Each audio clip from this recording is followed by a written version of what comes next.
Hello, Internet world. This is Travis Wallstein with another episode of Circle of Trades. As this week, it always brought to you by AirServe Heating, Air Conditioning, Council Bluffs, and Wallstein Plumbing, your whole service plumbing shop, along with our HVAC services. Today, I've had a guest I've wanted to get on for a while that I've met that works in the city of Council Bluffs. He works for utilities. He happens to have, a couple kids that's ran around with my kids, and all around good guy, Mr. Billy Whitt. How you doing today, sir? I'm good, Travis. How are you, man? Doing wonderful, doing wonderful. So, well, I've known you for a while, and I know a little bit about what you've done in the past. I know you worked up in Valley for a while, but I also know in the last couple of years you've taken a job for the with City Council Bluffs, and so want to talk to you a little bit about your history and what you're doing now. So, tell us a little bit about yourself and what you got going on work wise. So I guess I'll start with I ended up at college here at Iowa Western here in town. I think I was about 24 years old, kind of realizing I wanted to do something different. And I started with electronic engineering technology in that program. And I started kind of learning things, got some exposure to robotics, and I had a certain aptitude for that. So then I kind of got recruited into the robotics program, switched majors and double majored in those. I started with a company called Aceta that's here in town. They're located right over behind the movie theater. They're a robotics integrator company. So I worked for them for close to a year out of school, traveling around the U.S., programming, installing robotic systems for different factories and different companies doing different things. And ultimately being on the road at, the time our boys were in middle school wasn't the best fit for me professionally and personally. So that led me down the kind of the maintenance guy path, right? And that's why I ended up at 3M Valley was my robotics experience. And I took on a lot of skills there in the maintenance world, and that's ultimately what kind of led me back to the city of Council Bluffs, was getting something not off shift, my 7 to 3, and also could kind of utilize my skills and take on a new challenge as well. Yeah. Well, that's all right. Yeah. So you worked at 3M up in Valley for. Oh, I'm glad my heater's trying to make noise at this time. That's fantastic. You hear that in the background. So you worked up at 3M up in Valley for what, 4 years then? Yeah, about 4 years. Okay. And then you came back and decided to get into the poop business. So Yeah, exactly. what wastewater treatment business. So ultimately that job was posted, and it was kind of had some control stuff mixed in with it, which was my experience. And I thought, interesting. And I will say, when I applied and got into it, I had no idea what I was actually walking into. But nonetheless, it's been fun and interesting. We've done some work out there for you guys, and for those of you know, Council Bluffs wastewater, or what is it, Public Works, or what's the title for it? So before I screw this up and the mayor So calls me yeah, and yells at me. we're a public works entity, right? But we are the wastewater treatment plant, or water pollution control. Okay, water pollution control. That's what it is.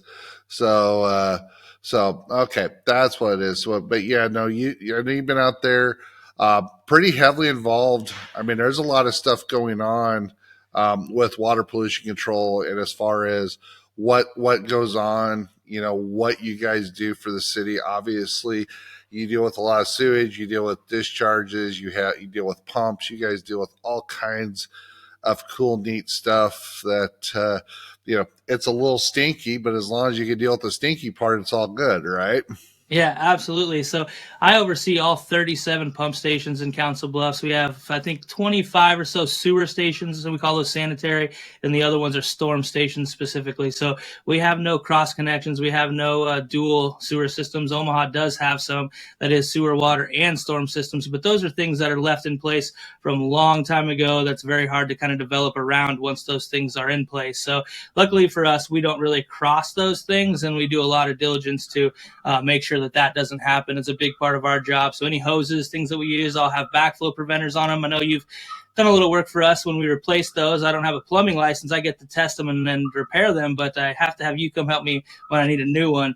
But ultimately, we do a lot of maintenance on pumps, and we've done a ton of putting in preventative maintenance programs for oil changes and greasing to keep things healthy. And the things that aren't healthy, we're either replacing, getting rebuilt, and really implementing those service programs to make sure that our equipment lasts a little bit longer as we work through some of the 50 years of disintegration that wastewater does to things. That's for sure. Oh yeah.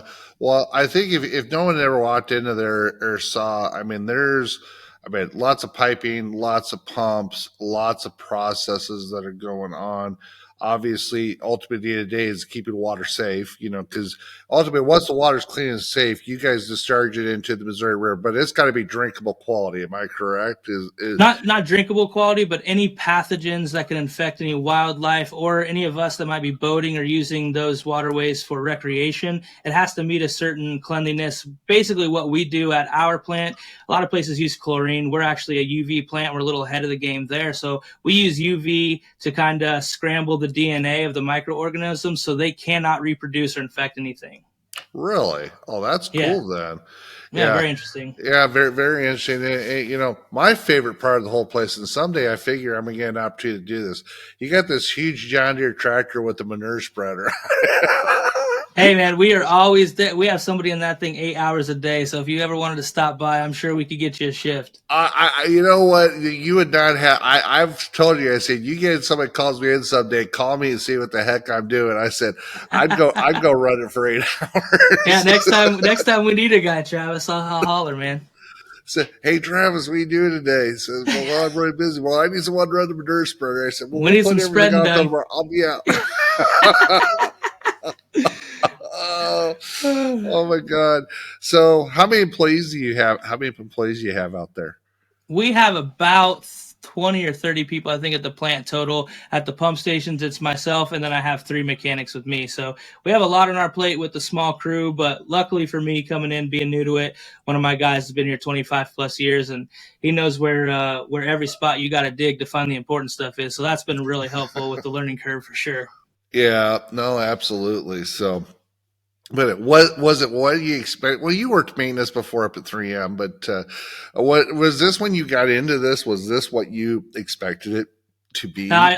honestly, I remember the first time I drove out to the plant and I drove on the campus and I could smell it and I was like, "Whoa!" I did the the flyby the week before to make sure I knew where I needed to be and stuff. But when I pulled in the parking lot that first time, I was like, "Oh man!"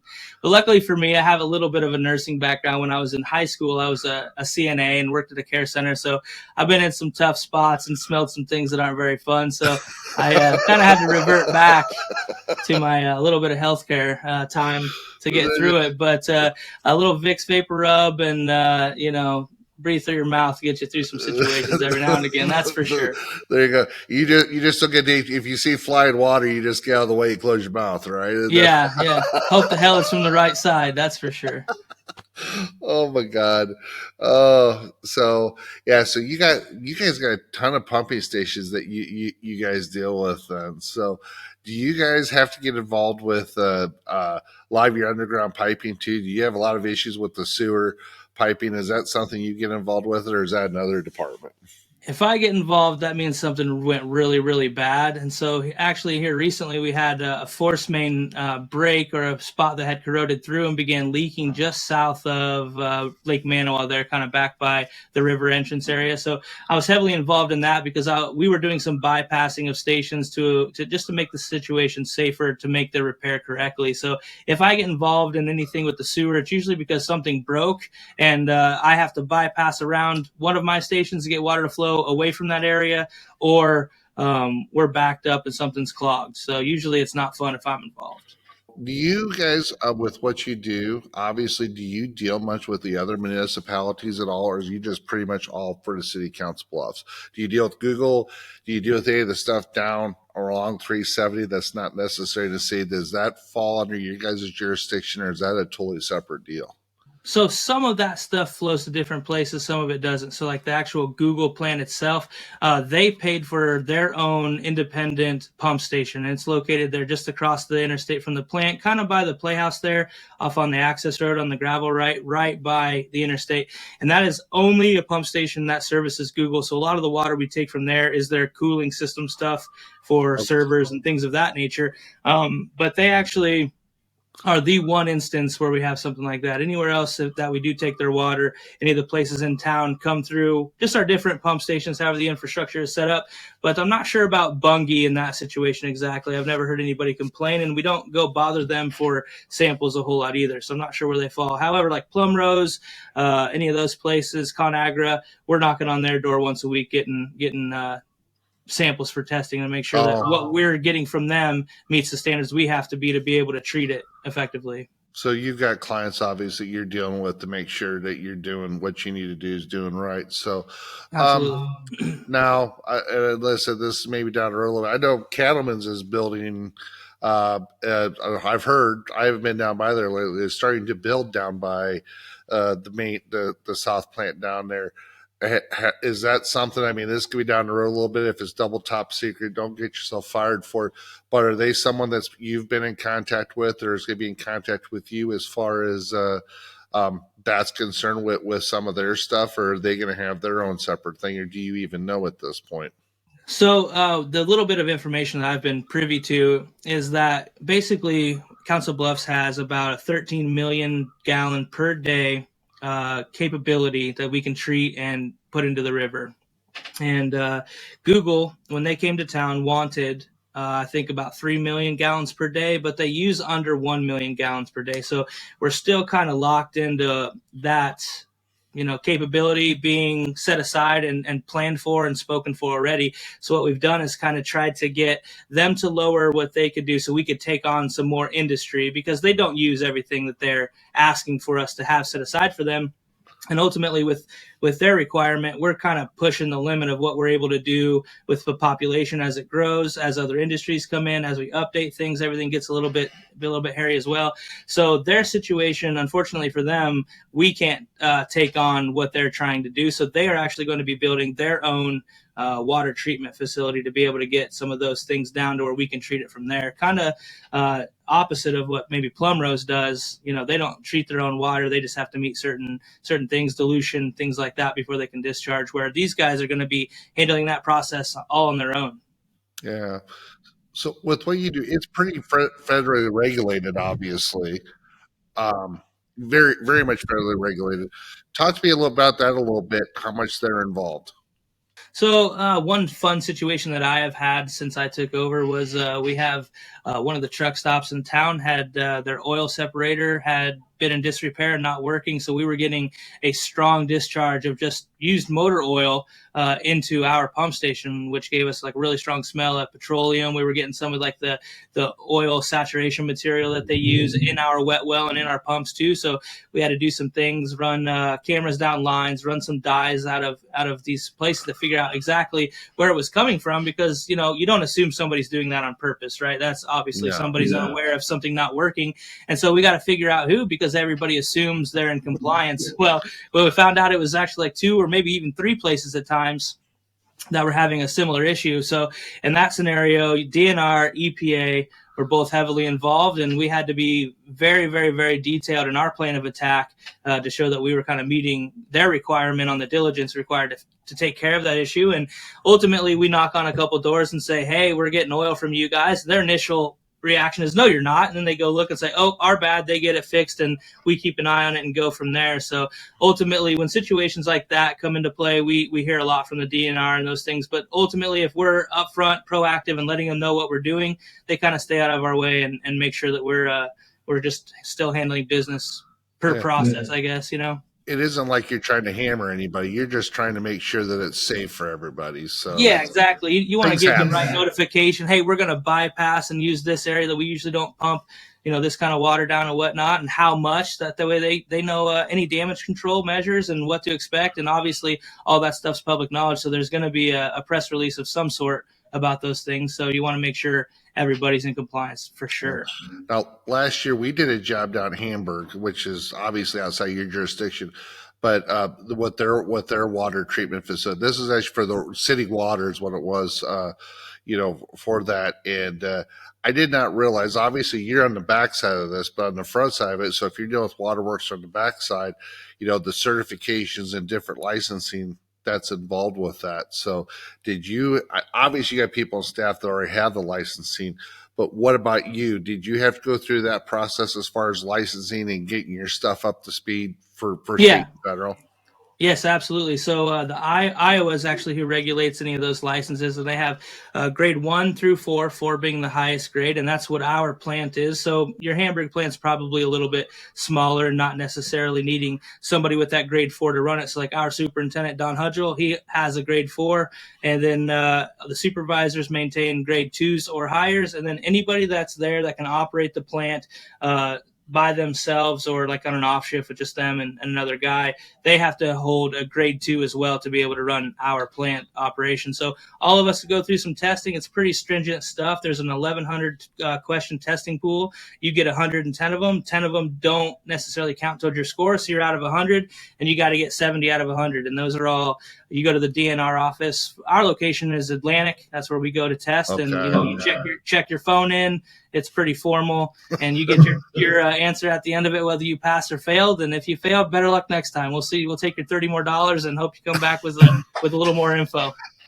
Oh, you gotta love the government. It's great. So I was gonna so with that, so obviously busy with that. So talk about this. So as far as finding people, hiring people, you guys, I don't think have a ton of turnover, but how does that work? Obviously, you went to school and with your job, but talking to younger kids and listen, you got a son that's 20, just turned 20, same age as mine. Talk about this. Is this something with the career? Let's say go to work for a facility like yours. Is that something to where you have to have a degree? Obviously, you're going to get experience over time, but kind of talk about what's that like for a younger person wanting to come in and maybe take a look at going to work for a facility like yours. So we have a really interesting process. Typically, we hire entry-level guys. They're called utility workers or utility worker twos, and they kind of do the grunt work around the place. And then they also get the chance to help out and kind of get around the wastewater stuff and learn those things. And then if they have interest in being an operator, a wastewater operator, and going that route, we have what's called an operator and training program, affectionately called an OIT, out at the plant. And those guys get about 2 years to study and kind of work under the operators and do some of those daily tasks without having to be responsible for them solely, essentially. And in that time, there's some requirements for tenure, being around this stuff before you're able to go test. So you can't just get the job and show up and test. They want you to be around it for 6 months or a year before you're trekking down those things. So this gives those guys an opportunity to meet those time requirements and do a little bit of the job. There's lab work required. There's different sampling points that you need to know. And while you learn all those things, you get to kind of study and not have a giant workload on your plate while you get your licenses. And this is a job that is paying over $30 an hour for guys that are getting into the industry and sticking around, topping out on their pay. But basically, these guys are getting paid right at what a mechanic out there with me keeping these pump stations flowing are making, because ultimately, it's not a giant skill where guys have to go to school. You do not have to have a degree, but getting these 2 licenses from the state of Iowa, there is also reciprocity for several other states and places that you might be interested in moving, starting a family, or what have you, with high income for situations where you don't have to go to school necessarily.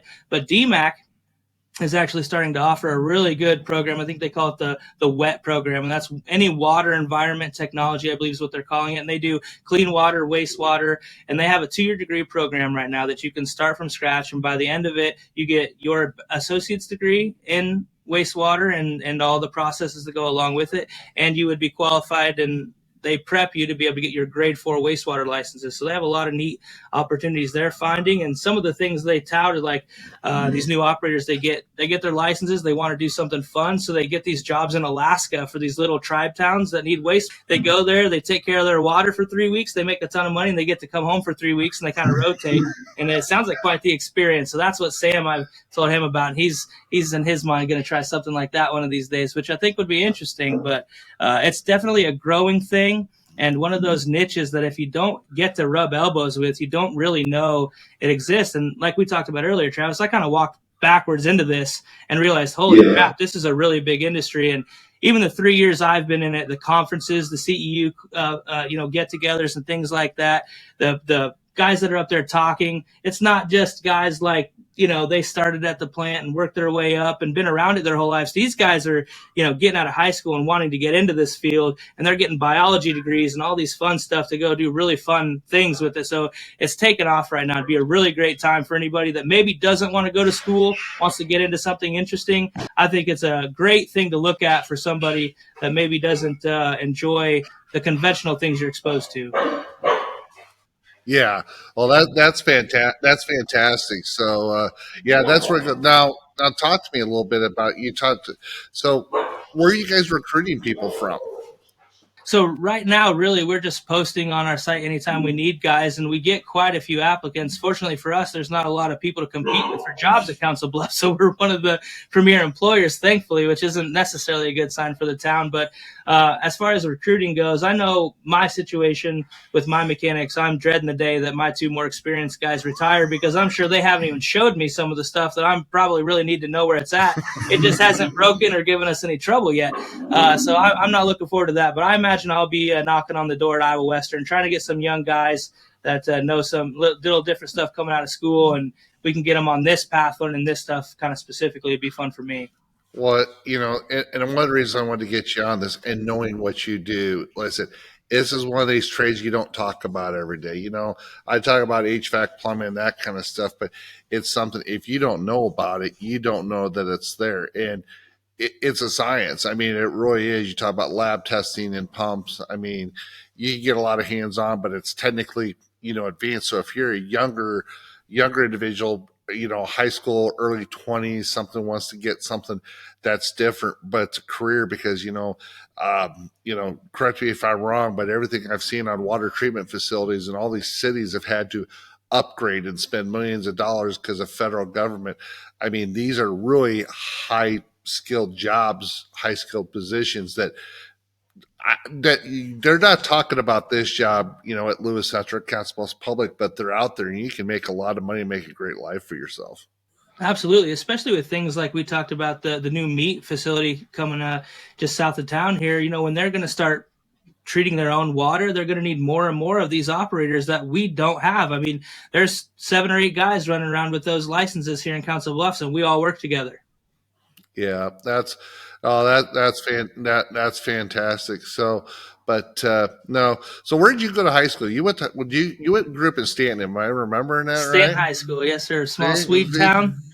yeah, It's grown a great. little bit maybe since I was there, but it was Yeah. about 800 people when I was there. Yeah. The hair's gray, but I'm not totally losing my mind. So, so I also know you're kind of a little bit of you're a sports junkie. You kind of like to talk sports a little bit. So take a minute, talk a little bit about what you do. I know you've been. I'm not sure what's going on at the moment, but I know you've been involved in some podcasts and some different stuff. So talk about what you're doing with that too, if people like to go have some fun. So yeah, I'm probably the biggest fantasy football junkie, Travis. And I know you know a lot of people, but I am confident in saying that. Not to take anything away from the other junkies out there, but so I am part owner of BellyUpFantasySports.com, and it is a fantasy sports and betting entertainment site essentially. And my flagship podcast is Belly Up Fantasy Live. I was doing it several years ago, kind of split and did some other things, and ultimately wanted to get back in the game, and here we are today. So we're doing that every week on Wednesday nights, talking football. And when the season starts, we're hot and heavy every Wednesday night live, talking games, players, point spreads, trying to help you make a couple dollars on your bets and hopefully beat your friends in your work fantasy league. Well, you see by this outfit, I'm an Iowa fan. I'm a Green Bay fan. Here's what I've learned. I went and saw 10 games in person last year. You know what I'm not betting on? I love my Hawkeyes, but I'm not a bettor. They will win the game, but not cover the spread most of the time. I would have bet on people calling my phone for my heating and air conditioning business. I'm not betting on that, but yeah. What's the over under on your phone calls a day, Travis? Well, like I said, 40. And most days we hit that with no problem. So yeah, I guarantee it. In the busy time, it's higher than that. So, but I know you have a lot of fun with that. That's why I wanted to bring that up as well. Yeah, thank you. With what you do. So, but if you were talking to someone new, you kind of mentioned a little bit. If you got someone that's high school, early 20s, not sure what they want to do, and they're looking at this, what would you tell them? Who would you tell them? What would you tell them to take a look at? where to do some research about what you do in the industry itself, because it's an industry. It has been, but it's really an industry that is growing and is becoming more critical. Yeah, absolutely. One thing I would say is, give us a call out at the plant, come take a tour, come walk around, come see what's really going on, and take a look at the things. I ultimately, for me, that was a giant thing. When I walked in on some of these pieces of equipment, I'm like, holy crap! One, it's a little bit intimidating, but two, it's also kind of fun to be in an environment where you get to do those things. I had rebuilt pumps before, but I'm talking, things I can hold. These things are bigger. Your truck couldn't hold them, for a lot of the things that I'm playing with. So being exposed to those things as one of those things that, one could either make it not your cup of tea, or two, like, whoa, I kind of want to be a part of this. And just getting to see what we have going on and the scale of what you're really a part of is really interesting to me. So come take a tour. Come, I'll drive you around, show you some pump stations, and show you how the city really works. And I imagine once you see that, you have a little more interest in kind of something you drive around, you flush your toilet, you take a shower, you dump your food down the drain, you have no idea what happens to it after that. Come hang out and I'll show you. Yeah, absolutely. One of the crazy thing about, do you guys deal much with the stormwater? I believe Council Bluffs has tried separating their sewers now, but is stormwater something you guys still deal a lot with, or is that something that's not as much part of your deal these days? So definitely on my plate. Luckily for us, we've been in a drought for like the last 3 years that I've been. So I've only had one of my storm stations in service. That's the North 28th one. That was mostly construction and dewatering for those guys. But as far as like the actual handling of the water with the river low, groundwater not being too big of a deal, all of my storm stations, I've actually had a great opportunity to maintain them and get them all fixed up while they're not running. It's been fantastic. But I am, looking down the pipe at those things running and finally getting to work through the things that need troubleshooted there when they're under load, because we haven't been under any kind of load really since the flood in 19. No, and we need rain. It could rain every day, an inch a day, every day for the next month, and we'd be short of friggin' water. So when I don't notice it, it's not. We don't have much water. No, I did fence post 10 days ago for my son, and you get 4 inches underground. It was powder. I mean, It was just terrible. We need rain, so I'd like to see them pump houses working a little bit. I'd like to get them fired up too for more than one reason. So, but anyway, well, hey, I appreciate you coming on today. Like I said, get a little bit of insight about what you do, and I think you got a fantastic job. You got a cool boss. I like Don. So yeah, he's a wild guy, man. It's a blast hanging out with him some of these days. Just don't get on his bad side. Yeah. Hey, you keep your stuff tight, do what's expected. He's a blast. Yeah, no, great guys, and everybody we've dealt with down there has been great to deal with, and a little bit of insight. But I'm going to tell you, if you get a chance, if you're interested in all, I would take Billy up, talk to their office. They'll take you on, the tours, whatever they've got time to do that day. I would strongly encourage it. I think it's an opportunity. If I was coming out of school today, it'd be something I would definitely, consider. And yeah, one of these days, like I said, when you don't have a tractor driver, you need someone to come run the manure spreader. I'm your person. You got my number. I'll get you on the list. I will get you on the list, Travis. All right. Well, Billy, I appreciate your time. Until next time, folks, we will talk to you soon. Have a great day.